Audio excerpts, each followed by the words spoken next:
If you guys are looking for a great episode on the mentality of not blaming others, healing, and moving forward, then this is a fantastic short episode to check out. Thanks so much for listening. I will say healed, mature, still growing. Cool. I will say that. Nice. I like that. You know, and I think I put an emphasis on healed because if you don't heal, you can't grow. Got it. Wow. You Wow. can't, if you don't heal, you can't grow. Makes sense. Because that has to happen before that happens. Right. And a lot of people, they just expect to be able to develop this mentality, and you can't without healing first, honestly. Right. Makes sense. That's cool. I should become a shrink. I think I'd be a great shrink. The problem is that people blame other people for them not doing something. Okay. And what do I mean by that? Right. So people that do not actively seek information, they always will remain the same place that they exactly are right now. And the people that are actively seeking information, that are constantly in a growth mindset, that constantly want to elevate themselves, you know, either spiritually, intellectually, emotionally, they're going to continuously be Googling, researching, doing all these other things out.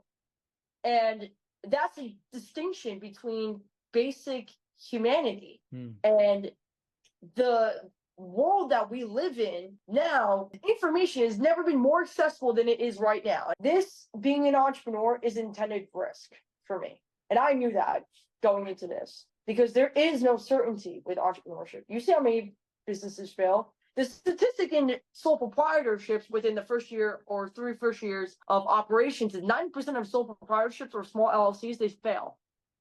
So understanding what you know can potentially happen, you can also learn how to mitigate risk by, like I said beforehand, getting information and learning from other people's mistakes. The more you learn from people's mistakes, the more you know not to do something. And then it sparks your ability to be creative and think outside the box on how to not go down the same road. I think for me, switching the entrepreneur to the employee to entrepreneur mindset and the income is that, yeah, most businesses within the first year, they don't make that much money. Well, there's a statistic that 90% of consumer behavior is bought products or services based off emotion, and the other 10% maybe has something to do with logical reasoning.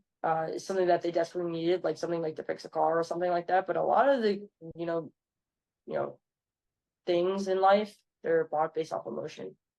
I guess you could consider, you know, like necessity things like food is based off emotion too, because sometimes when you get to the grocery store, you don't necessarily need ice cream, like you want it. So you know, distinguish there.